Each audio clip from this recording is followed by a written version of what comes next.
أعوذ بالله من الشيطان الرجيم. بسم الله الرحمن الرحيم. ولنبلونكم بشيء من الخوف والجوع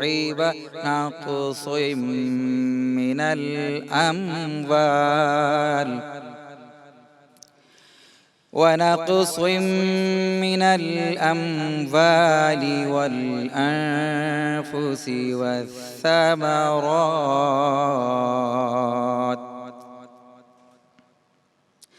وبشر الصابرين الذين إذا أصابتهم مصيبة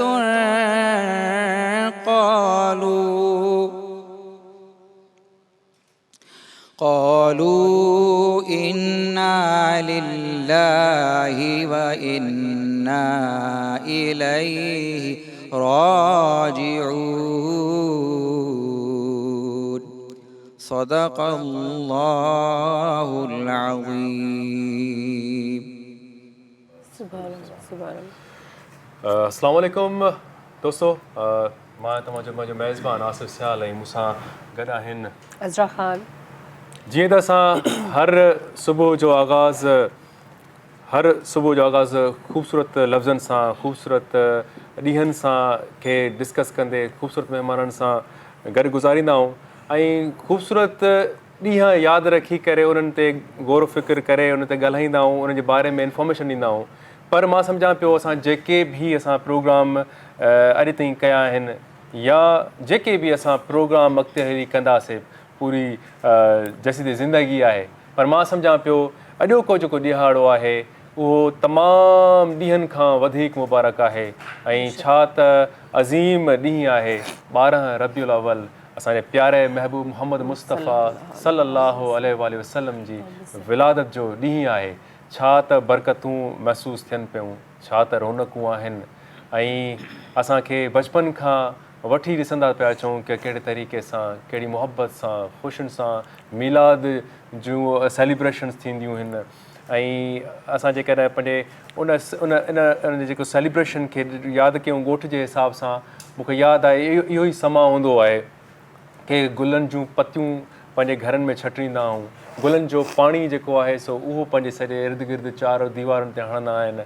ऐं जॾहिं ज़िक्र कयूं महबूब जो नालो खणंदा आहियूं, महबूब मोहम्मद मुस्तफ़ा सल्लल्लाहु अलैहि वसल्लम जो, त उन जूं रौनकूं सॼे जिस्म ते न, सॼे घरनि ते न, पर सॼे जिथे जिथे उहा जेको आहे सो अराउंड माहौल हूंदो आहे उहो ख़ुशबू वारो थी थो वञे, रौनकुनि वारो थी थो वञे ऐं नूर जो समा हूंदो आहे. सो अॼोकी ट्रांसमिशन, अॼोको ॾींहुं मुंहिंजे लाइ वॾो अज़ीम आहे, सभिनि जे लाइ अज़ीम आहे. ऐं मां ख़ुशनसीब इन जे करे बि आहियां की हूअं त प्रोग्राम असां काफ़ी कंदा रहंदा आहियूं, पर ईद मीलादुन्नबी प्यारे महबूब मोहम्मद मुस्तफ़ा सल्लल्लाहु अलैहि वसल्लम जो ॾिहाड़ो ऐं उनखे मां होस्ट पियो कयां, हे मुंहिंजे लाइ मां सम्झां पियो हिकिड़ो, मां गुनहगार जे लाइ हिकिड़ो वॾो एज़ाज़ आहे. बिल्कुलु. ऐं मुंहिंजे तरफ़ां बि तव्हां सभिनी ॾिसंदड़नि खे या हिन महफ़िल ख़ूबसूरत महफ़िल में जेके वेठा आहिनि उन्हनि सभिनी खे ईद मिलादुल नबी मुबारक हुजे. ऐं यकीनन असां सभिनी मुस्लमाननि जे लाइ जेके जिथे जिथे दुनिया में मुस्लमान आहिनि उन्हनि जे लाइ अॼु जेको आहे 12 रबीउल अव्वल ईद जे ॾींहुं बराबरि आहे. ईद जे ॾींहुं वांगुरु असां ख़ुशियूं मल्हाईंदा आहियूं, ईद जे ॾींहुं वांगुरु असां बिल्कुलु तयारियूं कंदा आहियूं. ऐं जीअं आसिफ़ ॻाल्हि कई त असां पंहिंजे नंढपण खां ॾिसंदा ईंदा आहियूं, जॾहिं खां असां हिकु मुस्लमान घराणे में अखि खोली, वरी उन खां पोइ जॾहिं होश संभालियो, असांखे पहिरीं रिलीजन जी ख़बर पई त असांजो रिलीजन छा आहे या हुज़ूर सल्लल्लाहु अलैहि वसल्लम जी आमद जे बारे में, त असां उन्हनि ॾींहंनि खां इहो ॾिसंदा पिया अचूं त असां ईद वांगुरु इन खे सेलिब्रेट कंदा आहियूं ऐं करणु बि खपे. ज़ाहिरी ॻाल्हि आहे, असां जीअं पूरो साल जेके असांजा ॾींहं ईंदा आहिनि, काफ़ी खोड़ सारा ॾींहं अहिड़ा ईंदा आहिनि जेके स्पेशल असां चवंदा आहियूं त असां स्पेशल ट्रांसमिशन करे रहिया आहियूं. पर मुंहिंजे ख़्याल में हिन ॾींहं खां पोइ माना हिन ॾींहं खां वधीक का स्पेशल ट्रांसमिशन न हूंदी. ऐं हिन ॾींहं में जेके जेके हिसो वठंदा आहिनि, चाहे उहे होस्ट हुजनि, चाहे नात ख़्वान हुजनि, चाहे स्कॉलर हुजनि, चाहे असां इन हवाले सां ॻाल्हाईंदड़ जेके असां वटि महिमान हूंदा आहिनि, उहे सभु ख़ुशनसीब हूंदा आहिनि जेके जेके इन शइ में उन्हनि जो नालो लिखियो वेंदो आहे, छो जो हीअ हिकु महफ़िल नबी चइजे। ऐं नबी पाक सल्लल्लाहु अलैहि वसल्लम जी महफ़िल में जेके माण्हू पाण मौजूदु हूंदा उहे सभु यकीनन ख़ुशनसीब आहियूं, ऐं जेके ॿुधी रहिया आहिनि या ॾिसी रहिया आहिनि हिन वक़्तु उहे बि ख़ुशनसीब आहिनि। ऐं जॾहिं बि नात तव्हां ॿुधंदा आहियो, हमद ॿुधंदा आहियो, त ज़ाहिरी ॻाल्हि आहे हुज़ूर सल्लल्लाहु अलैहि वसल्लम जी ॻाल्हि थींदी आहे। त जीअं आसिफ़ ॻाल्हि कई त पूरो जेको असांजो माहौल आहे या इर्द गिर्द जेका आहे हिकिड़ी ख़ुशबू ई हिकिड़ी पंहिंजी हूंदी आहे। हमेशह रोज़ु तव्हां असांजो सेट ॾिसंदा आहियो, अॼु वरी तव्हां असांजे सेट ते जेके हीअ रौनक ॾिसो पिया, इहा ज़ाहिरी ॻाल्हि आहे नबी सल्लल्लाहु अलैहि वसल्लम जी आमद जी ख़ुशीअ में ई आहे। सो बहरहाल हीअ ख़ूबसूरत ट्रांसमिशन असां स्टार्ट करे छॾी आहे ऐं यकीनन असांखे उमेदु आहे त तव्हां बि असां सां जुड़ियल हूंदव। बिल्कुलु असांजा महिमान हज़रात वेठा आहिनि, उन्हनि में नात ख़्वान आहिनि, अलमा इकराम आहिनि, उन्हनि सां असां प्यारे महबूब मोहम्मद मुस्तफ़ा सल्लल्लाहु अलैहि वसल्लम जी सूरत जे बारे में, सीरत जे बारे में, रहण कहण, उन्हनि जी गुफ़्तगू जे बारे में तमामु घणियूं तफ़सीली कचहरी कंदासीं। सो हलूं था तारुफ़ जी तरफ़। मुंहिंजे साॼे तरफ़ खां जेके असांजा पहिरियां महिमान आहिनि अल्लामा सैयद नासिर हुसैन नक़वी साहब आहिनि, जेके दीनी ऐं समाजी रहनुमा आहिनि, उन्हनि सां असां गुफ़्तगू कंदासीं। भलीकार कयूं पिया तव्हांखे प्रोग्राम में। ॿियो असां डॉक्टर आहिनि डॉक्टर रहमतुल्लाह साहब, हिकु इस्लामी स्कॉलर आहिनि, इहे बि इन्हनि सां बि असां जेको आहे सो दीनी कचहरी कंदासीं। ऐं मां इहो हाजी ग़ुलाम क़ादिर साहब असां सां मौजूदु आहिनि, ऐं सैयद औरंगज़ेब जेके जिन्हनि तिलावत कई उहे बि असां सां शामिल आहिनि ऐं रहंदा आहिनि सॼी महफ़िल में। रज़ी अब्बास जाफ़री साहब असां सां मौजूदु आहिनि। हे तारुफ़ आहे बिल्कुलु। ऐं मुंहिंजे तरफ़ जेके मौजूदु आहिनि उहे उन्हनि में आहे मिसिस शाह, इस्लामी स्कॉलर आहे, ऐं उन खां पोइ जेके नात ख़्वान में असां सां गॾु हूंदियूं शकीला परवीन आहे, रिज़वाना हसन आहे, हाजरा तैमूर आहे, उरूज फातिमा आहे, सिदरा ताहिर आहे, उम्मेमा शहज़ाद आहे, अंज़ला आहे। इन्हनि सभिनी जी वॾी महिरबानी तव्हां हिन ख़ूबसूरत ट्रांसमिशन में हिसो वरितो आहे। अच्छा, हेॾा मुझे तरफ़ का जो है मिसिस शाह बैठी है, तो इन्हनि खां स्टार्ट वठंदासीं। मिसिस शाह, जैसे हमने अभी इंट्रो में कहा कि बचपन से हम देखते आ रहे हैं कि मीलादुल नबी हम किस तरह मनाते हैं या कुछ, लेकिन अभी इस टाइम जो बात करेंगे कि मीलादुल नबी हम कैसे मनाएं, असल मतलब क्या इस्लाम में क्या है कि किस तरह से हमें ईद मीलादुल नबी मनाना चाहिए और इसकी बरकतें क्या क्या हैं। नहमदुहु व नुसल्लिमु अला रसूलिहिल करीम, अम्मा बाद, फ़ाऊज़ु बिल्लाहि मिनश शैतानिर रजीम, बिस्मिल्लाहिर रहमानिर रहीम। तमाम देखने और सुनने वालों को दिल की गहराइयों के साथ ये दिन बहुत बहुत मुबारक हो। तमाम लोगों को मुबारकबाद देती हूँ, सुनने देखने वालों को देती हूँ, और अल्लाह की वसी रहमत आप तमाम पे नाजिल हो। आमीन। अपनी बात का आगाज़ इस शेर से करना चाहूँगी कि अल्लाह तबारक व तआला ने परवरदिगार आलम पूरी कायनात सजाई अपने हबीब के लिए। तो जिस अंजुमन में ज़िक्र रिसालत मआब है, जिस अंजुमन में ज़िक्र रिसालत मआब है, उस अंजुमन में सांस भी लेना सवाब है।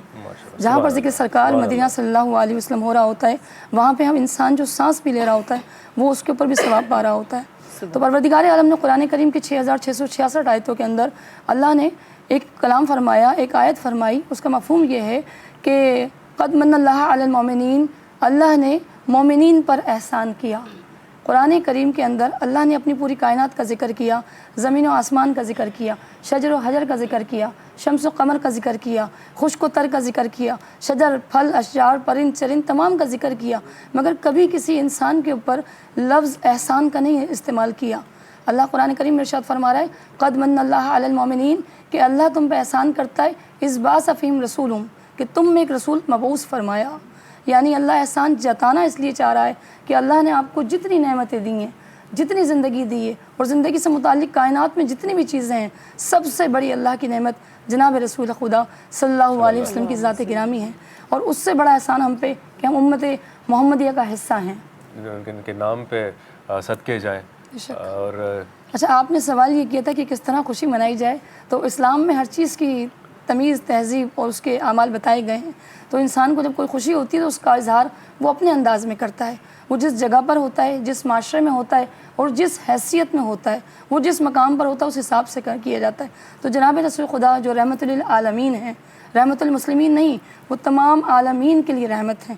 تو ان کے آنے کی خوشی انسان ہر طرح سے کر سکتا ہے, اپنے گھروں کو سجا کے, اپنے معاملات کو سجا کے, اپنے ماحول کو سجا کے. سب سے پہلے اپنے آپ کو پاک و صاف کر کے, وہ دل کی صفائی ہو, وہ سوچ کی صفائی ہو, وہ نیت کی صفائی ہو, وہ آپ کے اعمال کی صفائی ہو. تو اپنے ہر عمل سے ظاہر کریں کہ ہمیں جناب رسول خدا سے محبت ہے, ان کے آنے کی خوشی ہے.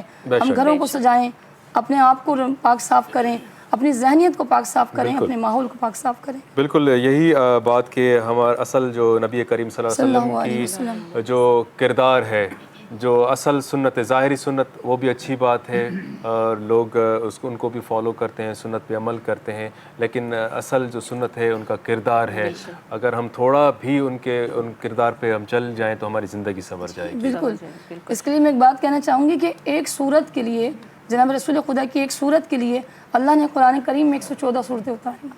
ایک صورت کی شان بیان کرنے کے لیے, ایک صورت کے اعزاز کے اندر اس نے 114 صورتیں اتاری کہ ان کی شان اتنی بڑی ہے. ایک صورت ایسی ہے کائنات. سبحان اللہ. بالکل.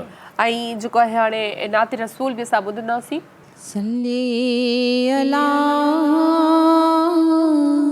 नबीना सल्ली अला मुहम्मदिन.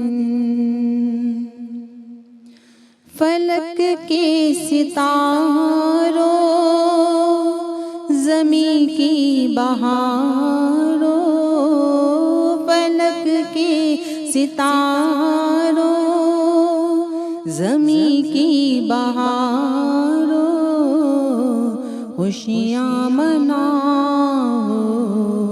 हुजूर आ गए हैं.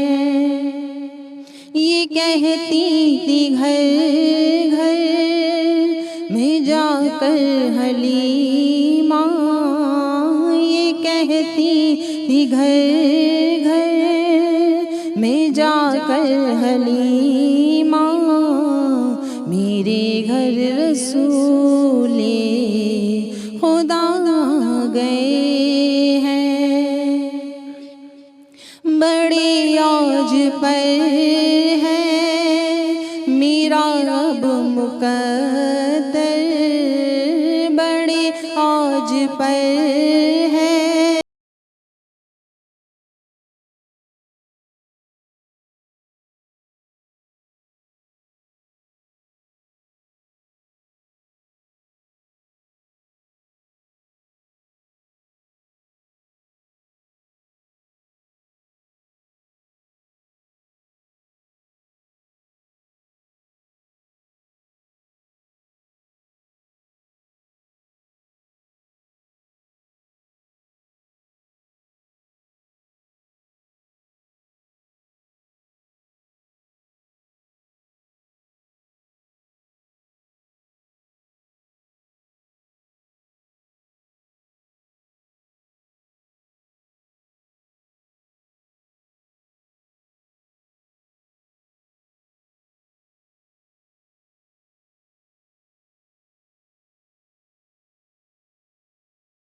जी व्यूअर्स असां तव्हां सां मिलूं था हिन शॉर्ट कमर्शियल ब्रेक खां पोइ असां सां गॾु रहंदा।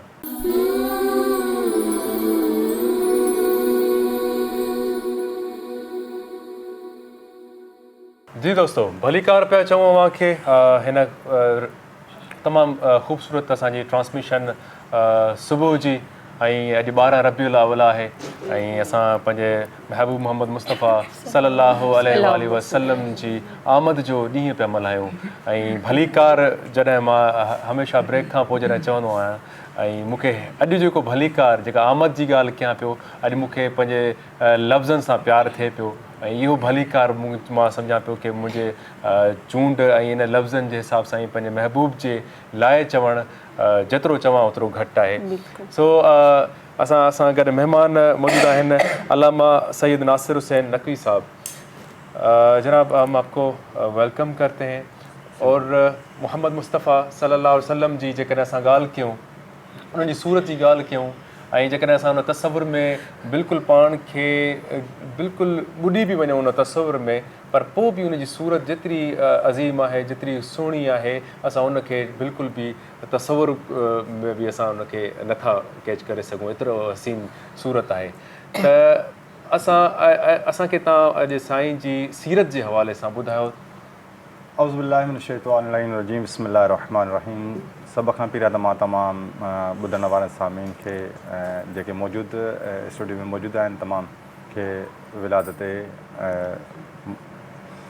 रसूल ख़ुदा सल्लल्लाहु अलैहि वसल्लम जी मुबारकबाद पेश कयां पियो।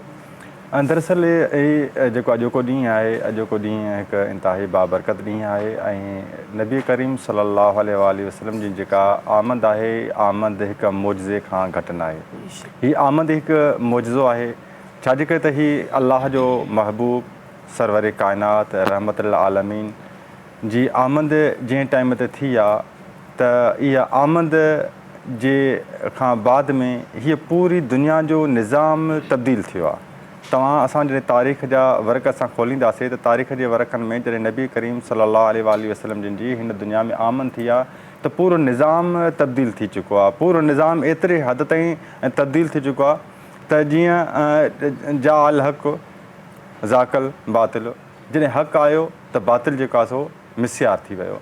यानी नबी पाक जिन जी आमद जॾहिं थी आहे त उन टाइम ते जॾहिं राति जे टाइम में काइनात जे नबी जी आमद थिए थी त हर जॻह नूरानी नूरानी थी वञे थी, हर जॻह रोशन थी वञे थी।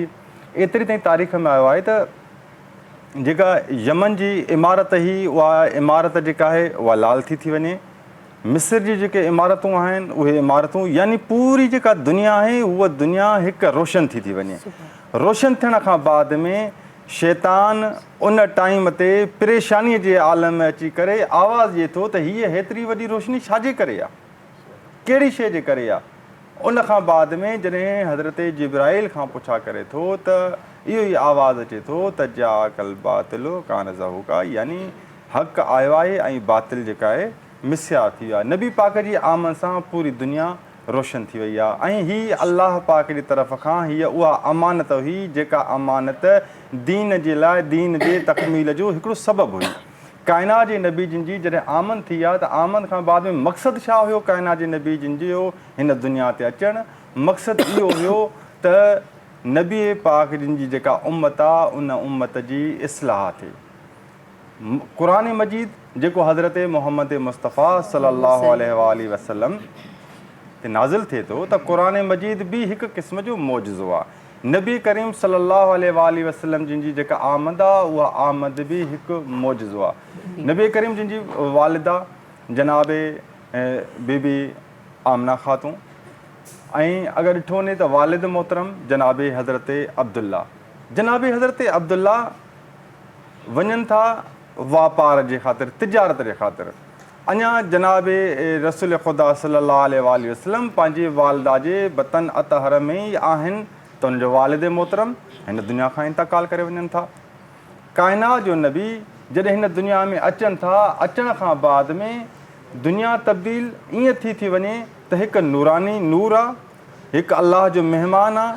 अलाह जो यानी अल्फाज़ न आहिनि मौजूदु त असां उन नबी जी आमद बयानु करे सघूं, नबी जी छाजे करे त अॼोके ॾींहं ते हीअ पूरी दुनिया बाज़ इहो बि आहे त 12 रबीउल अवल खां 17 रबीउल ताईं हफ़्ता इबादत, यानी हीअ जेके ॾींहं आहिनि हीअ हिकु ख़ुशियुनि जा ॾींहं आहिनि। हिननि ॾींहंनि में ज़मीन आसमान परंद चरंद हैवानात नबातात तमामु ख़ुशि आहिनि।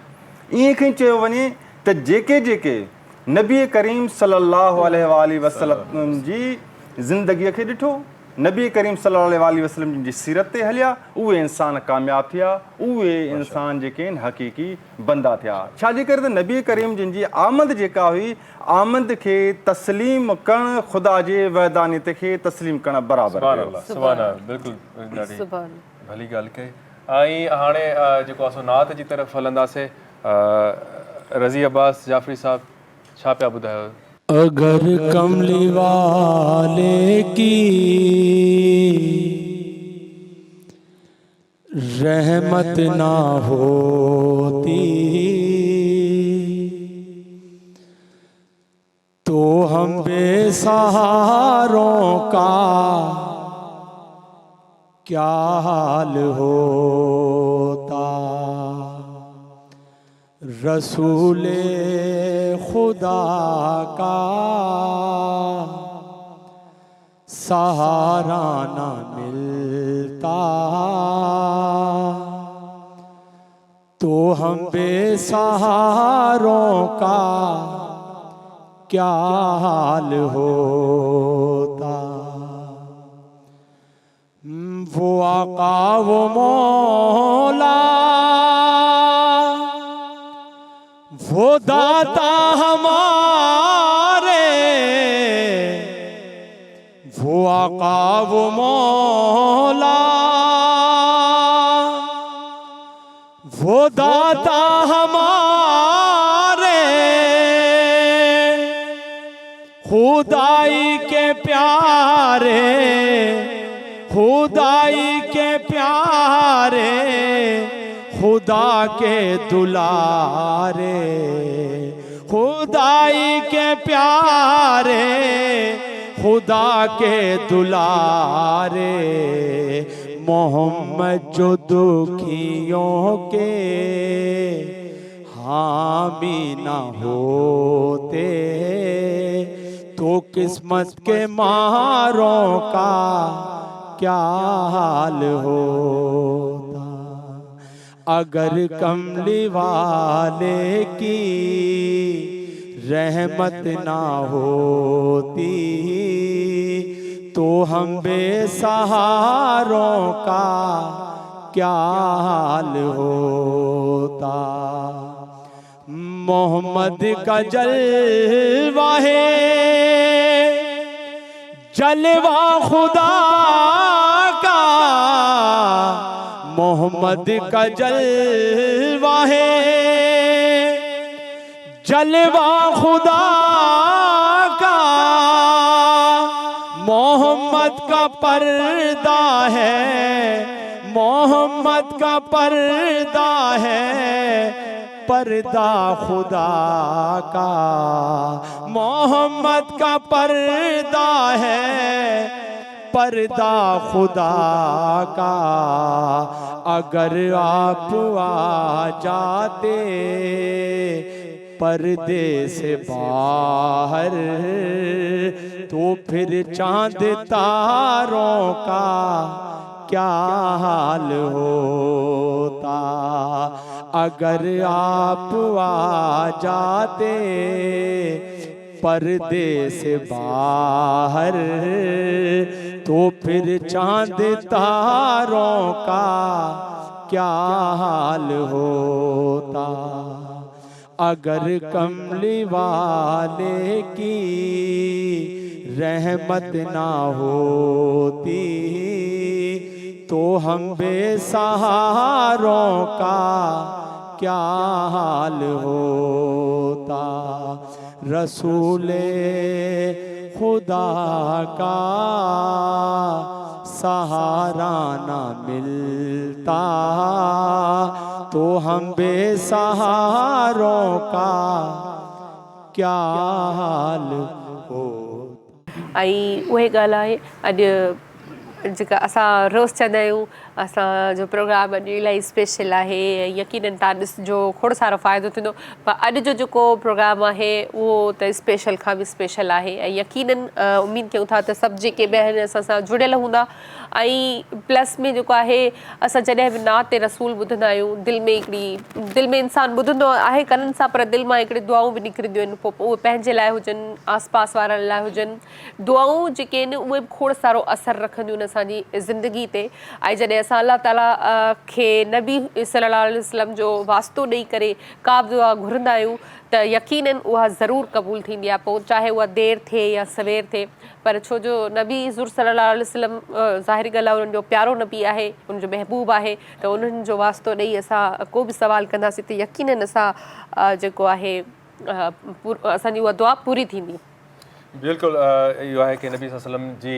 जेकॾहिं ज़िक्र असां जेके अकेलाई में कयूं तॾहिं बि तमामु मज़ेदार ऐं कैफ़ियत में इंसानु हूंदो आहे पर जेकॾहिं चवंदा आहिनि त हे जेके इंसानी वजूद जेको आहे जेकॾहिं इहो मिली करे घणाई में अची थो वञे इज्तमाही तौर ते जेकॾहिं असां ज़िक्र कयूं दुआ कयूं त हे सभु एनर्जी जेकॾहिं बिल्कुलु हिकु थी वञे त उहे वधीक ताक़तवर हूंदियूं आहिनि ऐं असरु रखनि पियूं साईं रहमतुल्लाह साहिबु तव्हांजी तरफ़ अचूं पिया माशाअल्लाह तव्हांजो जेको आहे सो तमामु सुठी रिसर्च आहे ऐं मां तव्हां खां इहो क्वेश्चन पुछणु चाहींदुमि की नबी करीम सल्लल्लाहु अलैहि वसल्लम जे हवाले सां असांखे उहो ॿुधायो जेको उन्हनि जो हुकूक जेके आहिनि ख़ासि करे जेके औरतुनि जे लाइ ऐं जानवरनि जे लाइ ऐं उहो कीअं रहंदा उन सीरत जे बारे में असांखे ॿुधाईंदा ऐं इन सां गॾो गॾु जेकॾहिं असां हिन पूरी काइनात जे मालिक खां पुछा कयूं त तो काइनात छाजे लाइ पैदा कई आहे उन खां पुछा कंदासीं या मूंखां पुछा कंदा तव्हां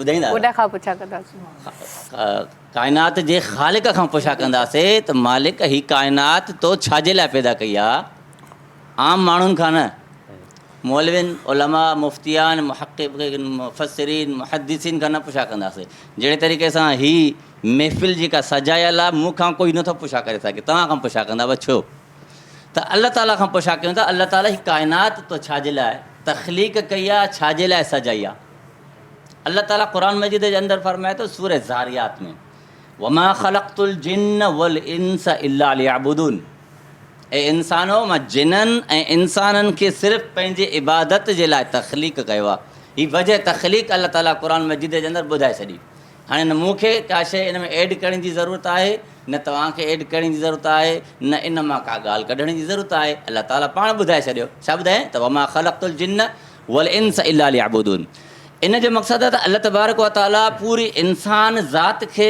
काइनात खे पंहिंजी बंदगी जे लाइ तख़लीक़ कयो ऐं उन खां अलावा इंसाननि खे पंहिंजी बंदगी जे लाइ तख़लीक़ कयो ऐं जेकी काइनात मौजूदु आहे सिज चंड सितारा ज़मीन आसमान दरिया समंदर जेके कुझु आहिनि उहे इंसान जी ख़िदमत लाइ इंसान खे पंहिंजी इबादत लाइ ऐं ॿी काइनात खे कंहिंजे लाइ इंसान जी ख़िदमत लाइ चंड सितारा ज़मीन आसमान उस रोशनी कंहिंखे ज़रूरत आहे असांखे ज़रूरत आहे फल फ्रूट जी कंहिंखे ज़रूरत आहे असांखे इन खां पोइ अॻिते अचूं था त नबी करीम सल्लल्लाहु अलैहि वसल्लम जिन खां अॻु जेके नबी ऐं रसूल थी गुज़रिया उन्हनि मां हिकु हज़रत ईसा अलैहिस्सलाम ऐं हज़रत मूसा अलैहिस्सलाम इन्हनि अल्लाह तबारक व तआला खां दुआ कई त परवरदिगार जेको तुंहिंजो आख़िरी नबी रसूल आहे जंहिंजे लाइ तो क़ुरान मजीद जे अंदरि इरशाद फ़रमायो आहे त मा कान मुहम्मदुन अबा अहदिम मिर रिजालिकुम वलाकिन रसूल अल्लाह व ख़ातमन नबिय्यीन मुहम्मद तमामा मर्दनि मां कंहिंजो पीउ न आहे वलाकिन रसूल अल्लाह उहो अल्लाह जो रसूल आहे व ख़ातमन नबिय्यीन ऐं आख़िरी नबी आहे उन खां पोइ नुबूवत जो दरवाज़ो बंदि हज़रत ईसा अलैहिस्सलाम हज़रत मूसा अलैहिस्सलाम अल्लाह खे ॿाॾायो त परवरदिगार असांखे बि उन मुहम्मद जो उम्मती उन्हनि घुरी दुआ उन्हनि मां हिक जी दुआ क़बूल कई वई हज़रत ईसा खे अल्लाह तबारक व तआला आख़िरी वक़्त में नबी करे न उम्मती बणाए करे मोकिलींदो असां दुआ घुरी न अलाह खां असां मां को आहे जो चए त असां अलाह खां दुआ घुरीसीं ऐं परवरदिगार असांखे मुहम्मद सल्लल्लाहु अलैहि वसल्लम जो उम्मती बणण न घुरी अल्लाह ताला असांखे बग़ैर घुरण जे मुहम्मद सल्लल्लाहु अलैहि वसल्लम जिन जो उम्मती बणण ठीकु आहे जंहिं वक़्तु नबी करीम सल्लल्लाहु अलैहि वसल्लम जिन नबी ऐं रसूल बणिजी करे आया उन वक़्तु हिन दुनिया जा जेके मामलात हुया तमामु माना अफ़सरदगा हुआ। ऐं जेकॾहिं असां हिन काइनात ते नज़र विझूं त हिन काइनात जे अंदरि औरत मज़लूम तरीन औरत हुई। रूमी तहज़ीब हुजे या यहूदी तहज़ीब हुजे या ॿियूं तहज़ीब जेके बि हुजनि, औरत खे मुसीबतुनि जी जड़ सम्झो वेंदो हो। तव्हां कल्चर पढ़ो, तहज़ीबां पढ़ो, इस्लाम खां पहिरियों इन खे कंटिन्यू कंदासीं हितां ई कंटिन्यू कंदासीं, पर टाइम थी वियो आहे हिकिड़ो ब्रेक जो, सो मिलूं था ब्रेक खां पोइ।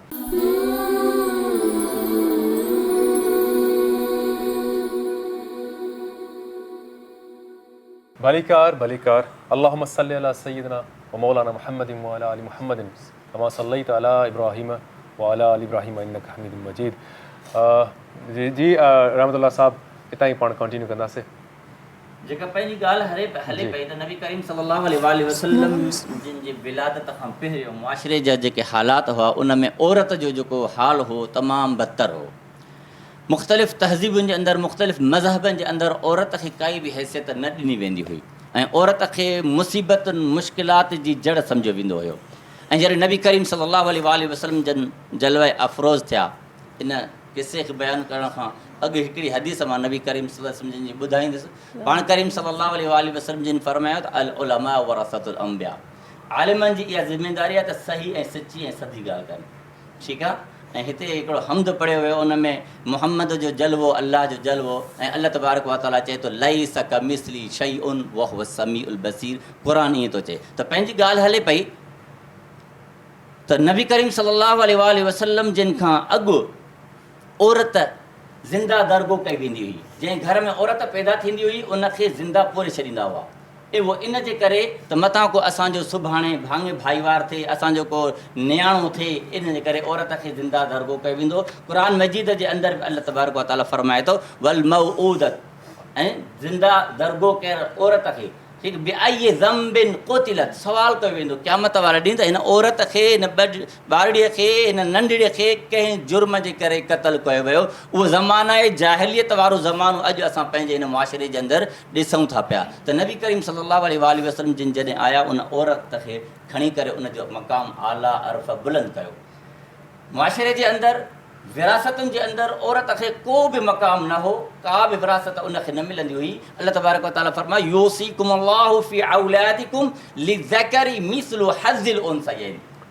जेकॾहिं कंहिं शख़्स खे हिकु पुटु ऐं ॿ धीअर आहिनि विरासत में, त जेतिरी पुट खे मिल्कियत मिलंदी उनजो अधु धीअ खे मिलंदी। इस्लाम खां पहिरियों औरतुनि खे इहे हुकूक न हुआ। माशाअल्लाह। ऐं नबी करीम सल्लल्लाहु अलैहि वसल्लम जिन औरत जे क़दमनि में यानी माउ जे क़दमनि में जन्नत रखी, जेका औरत नबी करीम सल्लल्लाहु अलैहि वसल्लम खां पहिरियों उनजी काई बि हैसियत न हूंदी हुई। उन जे करे नबी करीम सल्लल्लाहु अलैहि वसल्लम जिन जी सीरत ऐं नबी करीम सल्लल्लाहु अलैहि वसल्लम जी तालीमात ते जेकॾहिं असां अमल कंदासीं त असांजी ज़िंदगी संवरिजी वेंदी, असांजूं मुश्किलातूं हल थी वेंदियूं। बेशक बेशक, मां सुभान अल्लाह सुभान अल्लाह। ऐं हाणे असां नाते रसूल ॿुधंदासीं शकीला परवीन खां। जी शकीला। दुनिया की हर फिजा में उजाला रसूल का, दुनिया की हर फिजा में उजाला रसूल का, ये सारी कायनात है सदका रसूल का। कि खुशबू गुलाब की है और पसीना रसूल का, कि खुशबू गुलाब की है और पसीना रसूल का, हो आप सबको मुबारक ये महीना रसूल का। फरिश्तों की सलामी देने वाली फौज गाती थी,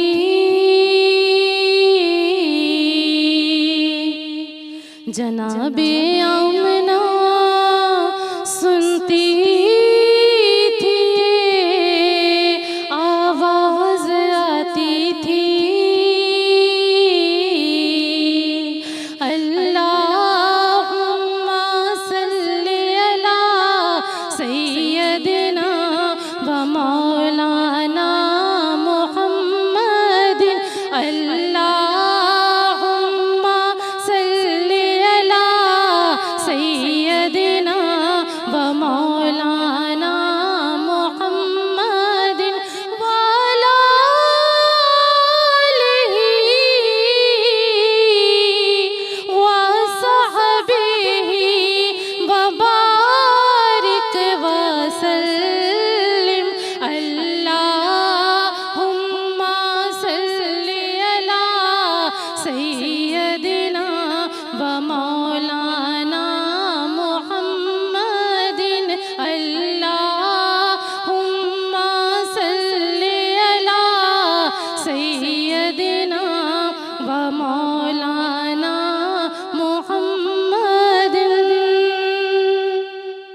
ही से सीने में है, हम यहाँ है हमारा दिल मदीने में है। इतने जन्नत की भी ऐसी खुशबू कहाँ, इतने जन्नत की भी ऐसी खुशबू कहाँ, जैसी खुशबू नबी के पसीने में है। अल्लाहुम्मा सल्ली अला सय्यदिना व मौलाना मुहम्मदिन। अल्लाहुम्मा सय्यदिना व मौलाना मुहम्मदिन। जब हुस्न था उनका जलवनुमा, अनवार का आलम क्या होगा। जब हुस्न था उनका जलवनुमा, अनवार का आलम क्या होगा। हर कोई फिदा है बिन देखे, हर कोई फिदा है बिन देखे, तो दीदार का आलम क्या होगा। अल्लाहुम्मा सल्ली अला सय्यदिना व मौलाना मुहम्मदिन। अल्लाहुम्मा सल्ली अला सय्यदिना व मौलाना मुहम्मदिन व अला आलिही व सहबिही व बारिक व सल्लिम। अल्लाहुम्मा सल्ली अला सय्यदिना व मौलाना मुहम्मदिन।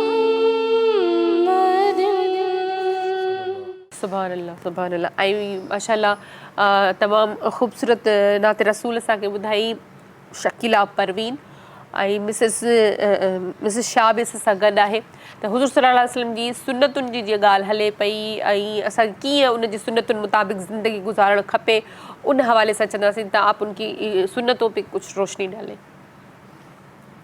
नबी करीम सल्लल्लाहु अलैहि वसल्लम की हर वो सुन्नत ऐसी है कि अगर हम उसे साइंसी पहलू से भी देखें तो इंसान की ज़ात चाहे उसका ताल्लुक़ किसी भी मज़हब से हो, उसका ताल्लुक़ उसकी सेहत के साथ, उसके माहौल के साथ, उसकी ज़िंदगी के साथ, बेहतरी के साथ जुड़ा हुआ है। और अमूमन लोग कहते हैं कि जी दाढ़ी रखना सुन्नत है, 4 शादियाँ करना सुन्नत है। कुछ बातें ऐसी हैं जिसको हम इज़राए मजाक में लेते हैं कि ये चीज़ उर्फ़ आम में होती है कि जी ये सुन्नत है। मैं आपको बताऊं सबसे प्यारी सुन्नत हज़रत मोहम्मद मुस्तफ़ा सल्लल्लाहु अलैहि वसल्लम की इख़लाक़ हसना।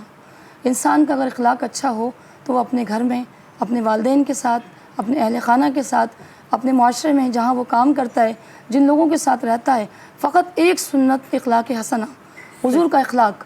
अगर हम उनका इख़लाक़ को ले लें तो इख़लाक़ जिस इंसान के अंदर मौजूद हो, सबसे प्यारी सुन्नत, वो हर जगह पर ना सिर्फ बेहतरीन मुसलमान होगा बल्कि बेहतरीन इंसान होगा।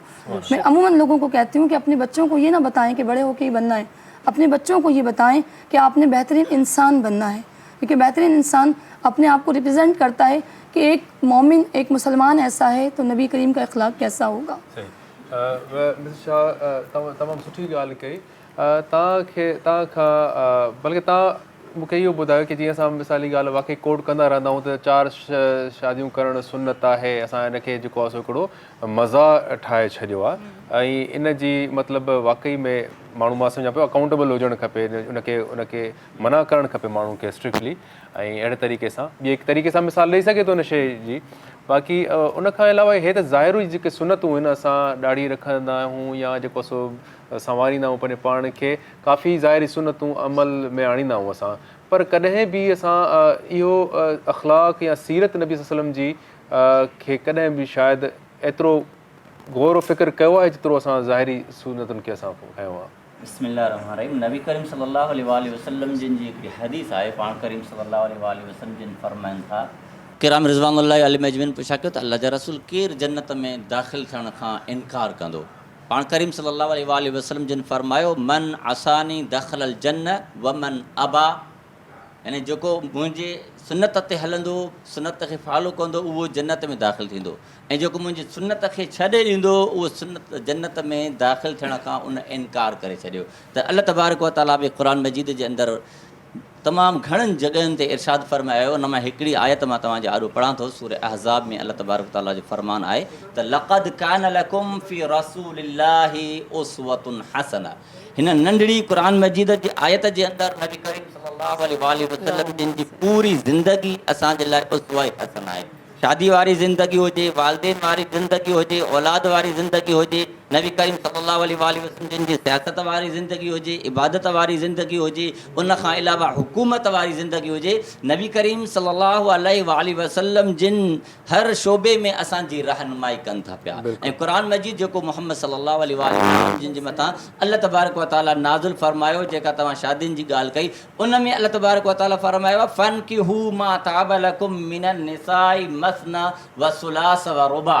हिते अल्लाह तबारक व तआला इख्तियार ॾिए थो, औरत खे बि मर्द खे बि इख्तियार ॾिए थो। फनकिहू मा ताब लकुम, जेका औरत जेको मर्द तव्हांखे सुठो लॻे उन सां शादी कयो। हिते शरीयत असांखे इन शइ जो इख्तियार ॾिनो आहे। असां औलाद खे छोकिरी हुजे या छोकिरो हुजे उनखे जबरन मञाईंदा आहियूं त तोखे हिन सां शादी करणी आहे, शरीयत इन शइ जी असांखे इजाज़त नथी ॾिए। नबी करीम सल्लल्लाहु अलैहि वसल्लम जिन वटि हिकिड़ी सहाबी आई, पंहिंजे पीउ खे वठी आई, अल्लाह जा रसूल मुंहिंजे बाबा साईं अहिड़े शख़्स सां मुंहिंजी शादी कराई आहे जेको मूंखे पसंदि ई न आहे। असां ऐं तव्हां जहिड़ो को वक़्त जो मौलवी आलिम हुजे हा त उन औरत खे तनक़ीद जो निशानो बणाया, उन जी इस्लाह करण जी कोशिशि करे हा। त नबी करीम सल्लल्लाहु अलैहि वसल्लम जिन उन जे वालिद खां पुछा कयो छा तो ईअं कयो? उन वालिद चयो हा अल्लाह जा रसूल। नबी करीम सल्लल्लाहु अलैहि वसल्लम जिन बीठे बीठे उन औरत जे निकाह खे फसख़ करे छॾियो। त यानी जंहिं औरत, जंहिं न्याणीअ, जंहिं औरत जे शादीअ जे अंदरि उन जो राज़ कोन आहे, नबी करीम सल्लल्लाहु अलैहि वसल्लम जिन उन निकाह खे ख़तमु करे छॾियो। त नबी करीम सल्लल्लाहु अलैहि वसल्लम जिन असांखे उसूल ॾिना, सिर्फ़ु इबादत न ॾिनी। नबी करीम सल्लल्लाहु अलैहि वसल्लम जिन जी ज़िंदगी हर तरीक़े सां असांजे लाइ हिकु रोल मॉडल आहे। ऐं क़ुर मजीद जे अंदरि अल्लाह तबारक व तआला सूरह हशर में इरशाद फरमायो आहे वमा आताकुमुर रसूल फखुदू, जेका शइ तव्हांखे रसूल ॾे उनखे पकड़ियो। वमा नहाकुम अन फंतऊ, जंहिं शइ खां तव्हांखे रोके उन खां रुकिजी वञो। हर शइ रसूल सल्लल्लाहु अलैहि वसल्लम जिन जी ज़िंदगी सीरत में असांखे रहनुमाई ॾींदी, उन मां जेकॾहिं असां रहनुमाई हासिलु करणु चाहींदासीं त जेकॾहिं असां रहनुमाई हासिलु न कंदासीं ऐं उन जे तरफ़ जेका न वधंदासीं त अल्लाह तबारक व तआला जे पैगंबर फरमायो आहे त उहो शख़्स जन्नत में इनकार करे थो जेको मुंहिंजे सुन्नत ते अमल करणु नथो चाहे। बिल्कुलु सही, बिल्कुलु इहा ॻाल्हि जे सुन्नत बिल्कुलु नबी सल्लल्लाहु अलैहि वसल्लम जी जेका बि ज़िंदगी आहे उहा हिकमत आहे उन में। पर उहा ई ॻाल्हि पिया कयूं त असां जेकॾहिं उन हिकमत खे सम्झी करे उहो अमल कयूं ऐं उन में काई न काई लॉजिक हुजे। बाक़ी जेको आहे सो जीअं असां ॻाल्हि कई शादियुनि वारी ॻाल्हि, मज़ाक माण्हू वठंदा आहिनि, त उहो माना ग़लति आहे। सो नबी सल्लल्लाहु अलैहि वसल्लम जेको बि अमल कयो आहे उन में पूरी हिकमत आहे। ब्रेक जो टाइम थियो आहे, हलंदा ब्रेक था। सो व्यूअर्स, टाइम थी वियो आहे हिकिड़ो कमर्शियल जो ब्रेक जो, मिलूं था ब्रेक खां पोइ।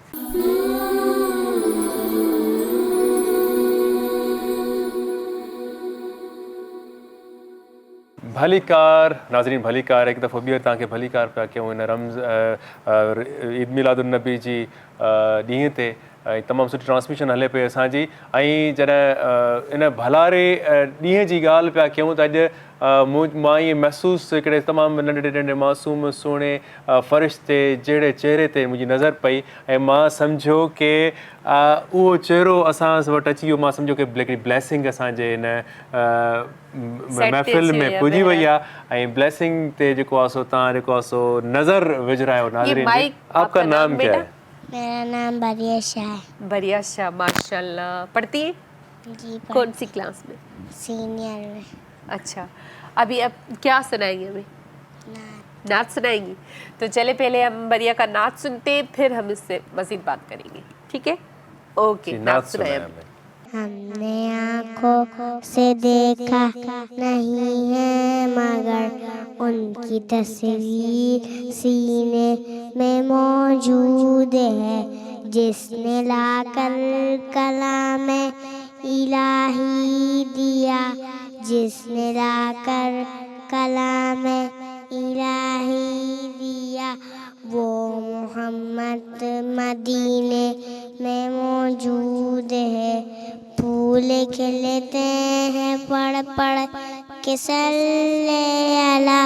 پھول کھلتے ہیں پڑھ پڑھ کے صلی علی.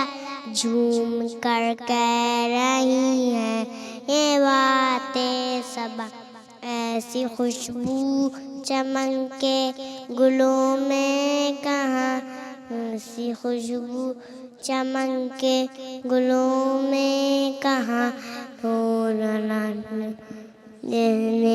میں موجود ہے. پھول نہیں ہم نے مانا کہ جنت بہت ہے حسین. ہم نے مانا کہ جنت بہت ہے حسین. چھوڑ کر ہم مدینہ نہ جائیں کہیں. یوں تو جنت میں سب ہے مدینہ نہیں. یوں تو جنت میں سب ہے مدینہ نہیں. اور جنت مدینے میں موجود ہے. سبحان اللہ ماشاء اللہ ماشاء اللہ ماشاء اللہ بہت اچھا. असांजे हिन महफ़िल में नंढड़ी बरीहा है न बरिया बिल्कुलु अञा वधीक रंग भरे छॾियो. ऐं मां सम्झां पियो की हिकिड़ी ब्लेसिंग जेको लाइट हिकिड़ी आहे न असां गॾु हिकिड़ी मोकिली वई आहे बरिया जी सूरत में. ऐं असां हाणे हलूं पिया अल्लामा सैयद नासिर हुसैन नकवी साहब. बहुत अच्छा. अल्लामा साहब आप हमें बताएं कि नबी सल्लल्लाहु अलैहि वसल्लम के लिबास के बारे में, उनको खाना क्या पसंद था और उनकी पसंद के बारे में हमें बताएं. जी जनाब नबी करीम सल्लल्लाहु अलैहि वसल्लम जिन जी पूरी जेका ज़िंदगी आहे उहा ज़िंदगी बचपने खां वठी आख़िरी ज़िंदगी ताईं हिकु नमूने अमल आहे इंसानियत जे लाइ. नबी करीम सल्लल्लाहु अलैहि वसल्लम जिन जो जेको खाधो हुयो जंहिंजो जीअं तव्हांजो सुवालु आहे इंतिहाई सादो, लिबास इंतिहाई सादगी. छाजे करे त हीअ इंसानियत जे लाइ हिकु पेकर थी आया आहिनि, इंसानियत जे लाइ हिकु नमूना अमल थी आया आहिनि. जीअं काइनात नबी जिन जी जेके हदीसूं आहिनि, जीअं तव्हां पहिरियां सीरत जे हवाले सां ॻाल्हि कई त नबी पाक सल्लल्लाहु अलैहि वसल्लम जिन जी सीरत ॿिनि क़िस्मनि जी आहे. हिकु आहे कौली ऐं ॿी आहे फ़ैली. यानी नबी करीम सल्लल्लाहु अलैहि वसल्लम जिन हिकु शइ इरशाद फरमाई आहे उहा तव्हां असांजे लाइ हदीस आहे. ॿी हिकु शइ नबी करीम तव्हां असांखे करे ॾेखारी आहे उहा तव्हां असांजे लाइ हिकिड़ी सीरत आहे. जीअं आहे त क़ुरान मजीद जी आयत बि आहे ला युहिब्बुल्लाह फतबिउ रसूल.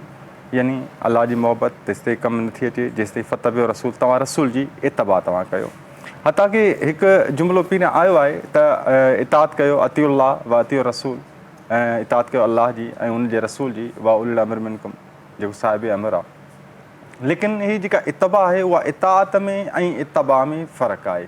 इताअत उनखे चइबो आहे जेके नबी करीम सल्लल्लाहु अलैहि वसल्लम जिन जी जेका हिकु ज़बान अतहर मां जेके जुमिला इरशाद थिया हुजनि उन्हनि खे चइबो आहे हिकिड़ो इताअत खईं चयो वञे त उहे इताअत. हिकिड़ो आम नंढो जनरल मिसाल हिकिड़ो ॾेई छॾियूं त नबी करीम सल्लल्लाहु अलैहि वसल्लम जिन जी बि इताअत आई आहे अलाह जी. अगरि अलाह पाक जी इताअत कंदासीं अतिउल्लाह इताअत कयो अलाह पाक जी त असां क़ुरान मजीद जी तरफ़ असां तव्हां नज़र विझंदासीं त क़ुरान मजीद जूं जेके बि आयतूं आहिनि 6666 आयतूं आहिनि उन्हनि में इंसान जे लाइ हिकिड़ी निजात आहे.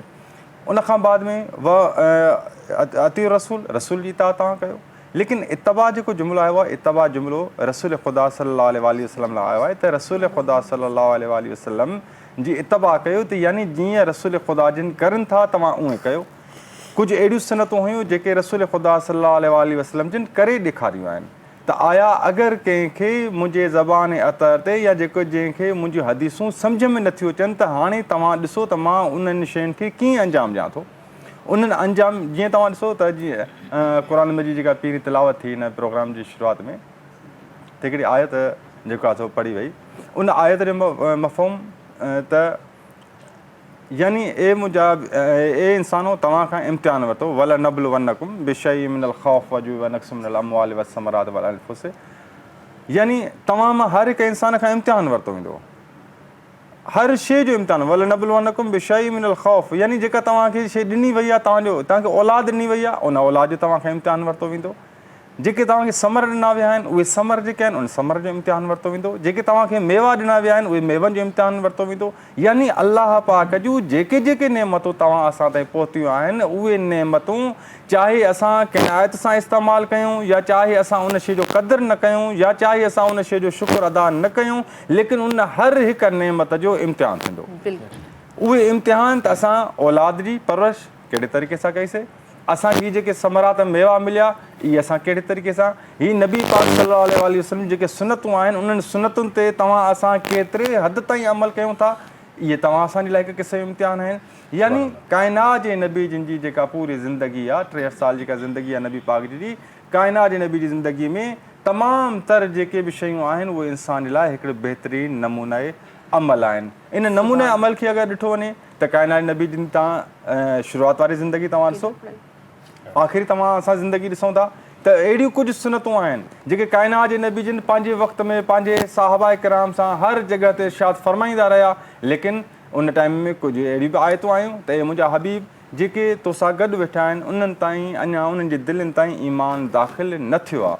यानी उन्हनि ताईं ईमान छाजे करे, ताकी वेठा बि नबी करीम जिन जी महफ़िल में हुया, उन्हनि सां गुफ़्तगू कंदा हुया जंहिं जॻह ते नबी। ऐं ॿी हिकु ॻाल्हि एड कंदो हलां त हीउ उहो नबी आहे वमा यंतिक़ु अनिल हवा जो मिस्ताक नबी आहे। यानी हीउ उहो नबी आहे जेको नबी का बि गुफ़्तगू नाहे कंदो जेसीं ताईं अलाह पाक जी वही नाज़िल न थिए। हीउ उहो नबी आहे जेको नबी को बि अहिड़ी शइ, को बि अहिड़ो फ़ैल चाहे उहो कौली हुजे या फ़ैली हुजे, अंजाम नाहे ॾींदो जेसीं ताईं अलाह पाक जो हुकुम न थींदो आहे।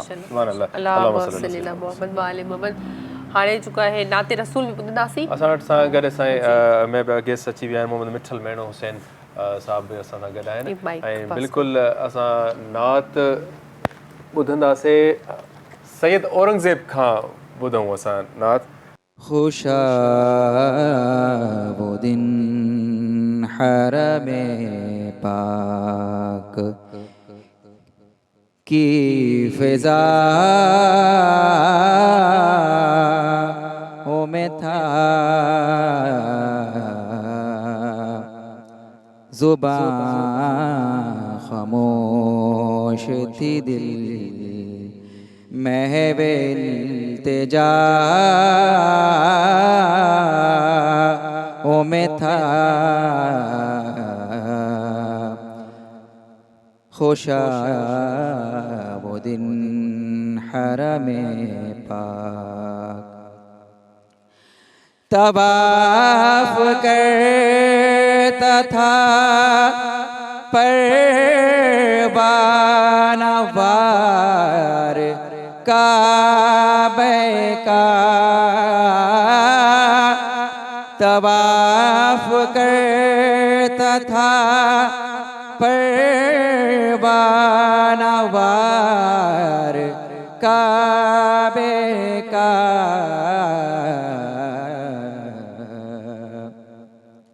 जहान अर्ज़ो समा जैसे मेरे पाँव में था, जहान अर्ज़ो समा जैसे मेरे पाँव में था। खुशा वो दिन हरमे पाक। हतीम में मेरे सजदों की कैफियत थी अजब, हतीम में मेरे सजदों की कैफियत थी अजब,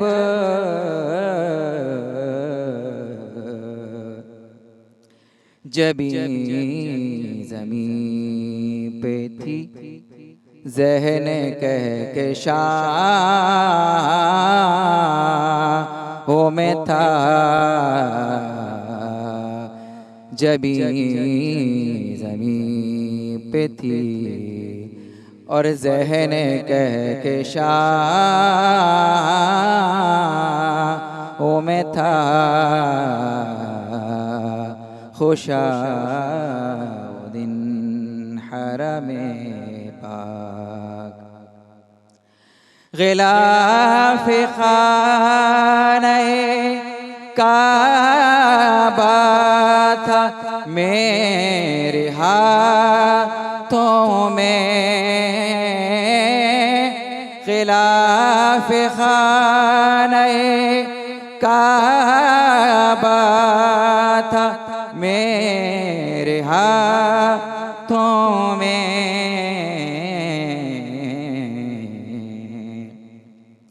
خدا سے عرض و گزارش کی انتہاؤں میں تھا خدا سے عرض گزارش کی انتہاؤں میں تھا خوشا وہ دن حرم پاک کی فضاؤں میں تھا زبان خاموش تھی دل محو التجا میں تھا خوشا وہ دن حرم پاک سبحان اللہ ماشاءاللہ ماشاءاللہ ऐं हिन ख़ूबसूरत महफ़िल में जेको आहे ब्रेक जो बि टाइम थियो आहे त ब्रेक ते हलंदासीं ऐं ब्रेक खां पोइ वरी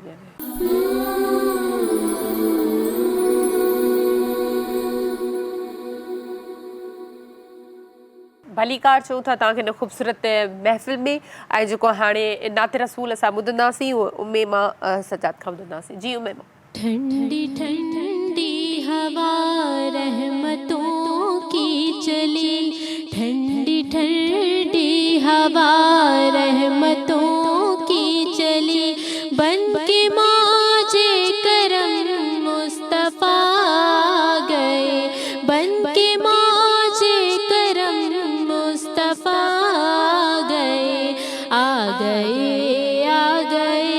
मुस्तफ़ा गए आ गए मुस्तफ़ा गए हल मेरी हो गई खुद बखुद मुश्किलें हल मेरी हो गई खुद बखुद मुश्किलें सारे आलम के मुश्किल कुशा गए आ गए मुस्तफ़ा गए आ गए मुस्तफ़ा गए आ गए मुस्तफ़ा गए आ गए मुस्तफ़ा गए आमना का मुक़द्दर सवारा गया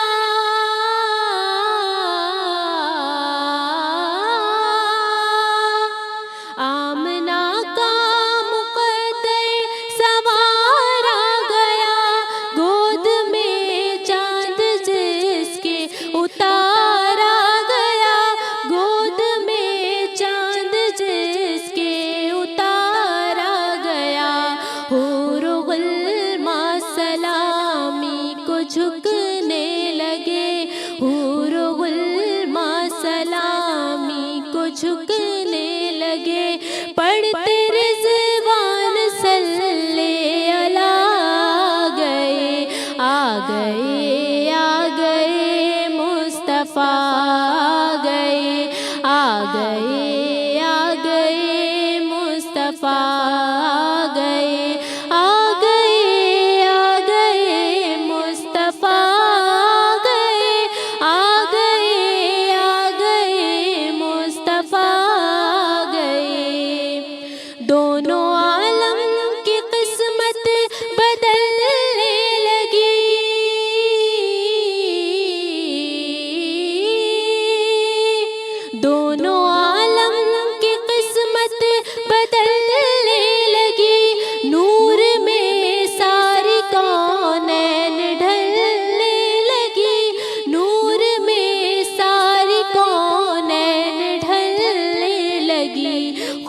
مقدر حلیمہ مبارک تجھے، خوش مقدر حلیمہ مبارک تجھے، گود میں تیری خیر الورا گئے، آ گئے، آ گئے مصطفیٰ گئے، آ گئے، آ گئے مصطفیٰ گئے، آ گئے، آ گئے مصطفیٰ گئے، آ گئے، آ گئے مصطفیٰ گئے، آ گئے، آ گئے مصطفیٰ گئے۔ سبحان اللہ بچپن میں یہی ॿुधंदा हुआसीं जश्न आमद रसूल ऐं छा त उहे रौनकूं उहे माण्हुनि जो हुजूम हूंदो हो ऐं बरकतूं इहे साॻियूं अॼु ताईं क़ाइमु आहिनि। इन जो मक़सदु इहो ई आहे की अॼु बि जेकॾहिं असां उन अहिड़े दौर में जिथे रुगो नफ़रतूं हुजनि ऐं जिथे रुगो फितना असांखे जिथे किथे नज़र अचनि ऐं उन खां पोइ बि जेकॾहिं मां सम्झां पियो नबी सल्लम जी थोरी बि कोई हुब रखे थो मुहबत ऐं थोरो बि थोरी उन जी ज़िंदगी ते असां झाती पाए ॾिसूं त यकीनन असां इन्हनि सभिनी शयुनि खां हटिजी करे हिकु थी वेंदासीं। बिल्कुलु बिल्कुलु ऐं आसिफ़ बिल्कुलु ठीकु था चओ।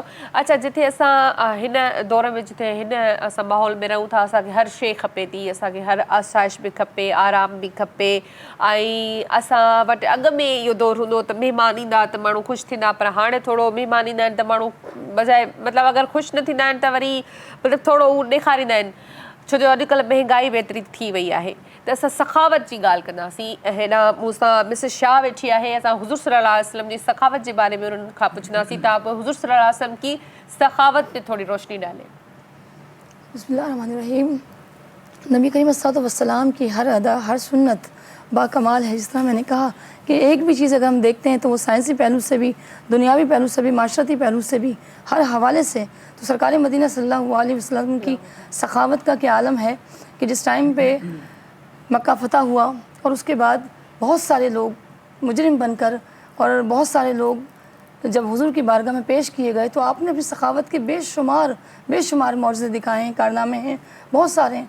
मगर इस टाइम रसूल खुदा के सामने वो तमाम मुशरिकीन मक्का जिन्होंने इस्लाम से पहले बड़ी अज़ियतें पहुँचाईं, अहले बैत को पहुँचाईं, आपके घराने को पहुँचाईं, सहाबा कराम का कत्ल भी किया, बहुत किया।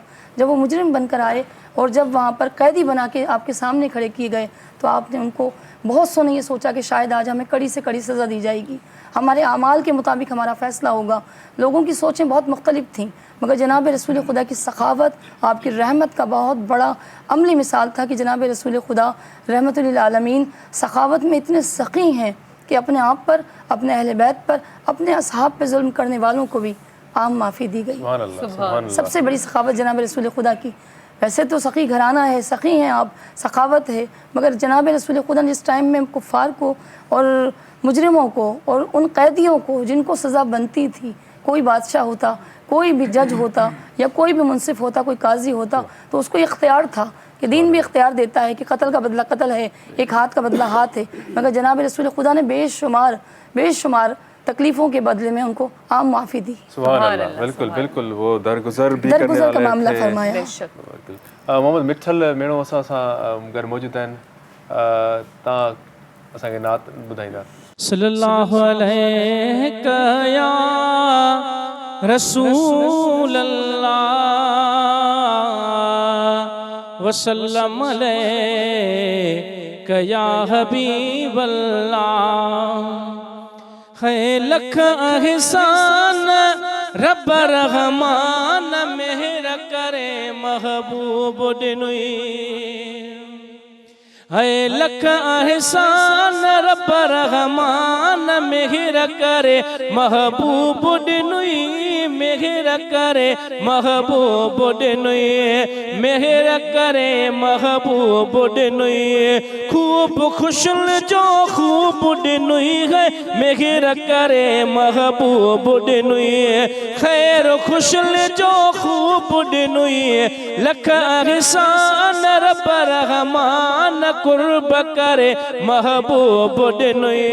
लख एहसान रब रहमान मेहर करे करे महबूब ॾिनुई मेहर करे महबूब ॾिनुई मेहर करे महबूब ॾिनुई ख़ैर खुशल जो खूब ॾिनुई लख अहसान रब रहमान मेहर करे महबूब ॾिनुई है इस्म अखियुनि ते चुमंदा हूं इस्म अखियुनि ते चुमंदा हूं बाह खे लोॾे घुमंदा हूं इस्म अखियुनि ते चुमंदा हूं ही इस्म अखियुनि ते चुमंदा हूं बाह खे लोॾे घुमंदा हूं अॼु इंसान रब रहमान मेहर करे महबूब ॾिनुई लख अहसान रब रहमान मेहर करे महबूब ॾिनुई मेहर करे महबूब ॾिनुई मेहर करे महबूब ॾिनुई ख़ैर खुशल जो खूब ॾिनुई लख अहसान रब रहमान कुर्ब करे महबूब ॾिनुई मेहर करे महबूब ॾिनुई सदर सवा लख नबियन जो सुनो सदर सवा लख नबियन जो वारिस सभिनी वलियन जो सदर सवा लख नबियन जो सुनो सदर सवा लख नबियन जो वारिस सभिनी वलियन जो जग जी जान रब रहमान मेहर करे महबूब ॾिनुई लख अहसान रब रहमान मेहर करे महबूब ॾिनुई मेहर करे महबूब ॾिनुई ख़ैर खुशल जो खूब ॾिनुई लख अहसान रब रहमान मेहर करे महबूब ॾिनुई मेहर करे महबूब ॾिनुई जहीं जे लय कायनात कयई जहीं जे लय कायनात कयई पैदा ॾींहुं रात कयई जय जे लय कायनात कयई रब जय जे लय कायनात कयई पैदा ॾींहुं रात कयई जुमिले जहान रब रहमान मेहर करे महबूब ॾिनुई लख अहसान रब रहमान मेहर करे महबूब ॾिनुई चाह मचारई पहर फ़कीर चाह मचारई पहर फ़कीर हाजी मखणा महर फ़कीर चाह मचारई पहर फ़कीर हाजी मखणा महर फ़कीर पढ़ शुक्रान रब रहमान कुर्ब करे महबूब ॾिनुई लख अहसान रब रहमान मेहर करे महबूब ॾिनुई मेहर करे महबूब ॾिनुई मेहर करे महबूब ॾिनुई ख़ैर खुशल जो खूब ॾिनुई लख अहसान रब रहमान मेहर करे महबूब ॾिनुई जी त व्यूअर्स टाइम थी वियो आहे शॉर्ट कमर्शियल ब्रेक जो तव्हां सां वरी मिलूं था हिन ब्रेक खां पोइ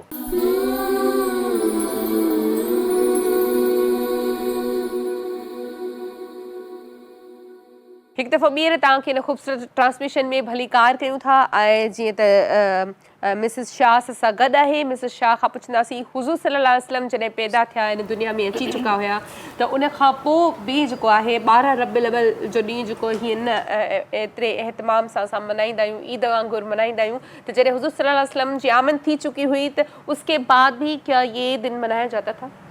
करोड़ों दुरूद सलाम हुजूर और उनकी हाल पर।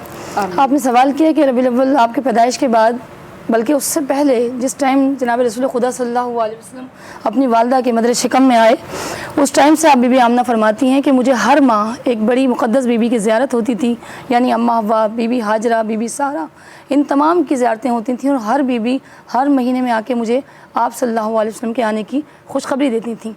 जब मैं ज़मीन पर चलती थी तो मुझे कोई कंकर महसूस नहीं होता था। جب میں کہیں پہ جاتی تھی تو مجھے اپنے سر پہ ایک بادل کا ٹکڑا نظر آتا تھا کہ جو میرے ساتھ ساتھ ہوتا تھا. جب اگر کبھی بکریاں چراتی تھی تو بکریاں کبھی بھی میرے آگے نہیں چلتی تھیں, وہ میرے پیچھے چلتی تھیں. یہ حضور سے آنے کے پہلے کی بات ہے. لفظ 12 ربیع الاول, ربی کہتے ہیں فصل کو اور اول کہتے ہیں پہلی. جناب رسول خدا صلی اللہ علیہ وسلم جس سال پیدا ہوئے, آپ کو پتہ ہے عرب کے صحرائی علاقے میں خشک سالی ہمیشہ رہتی تھی.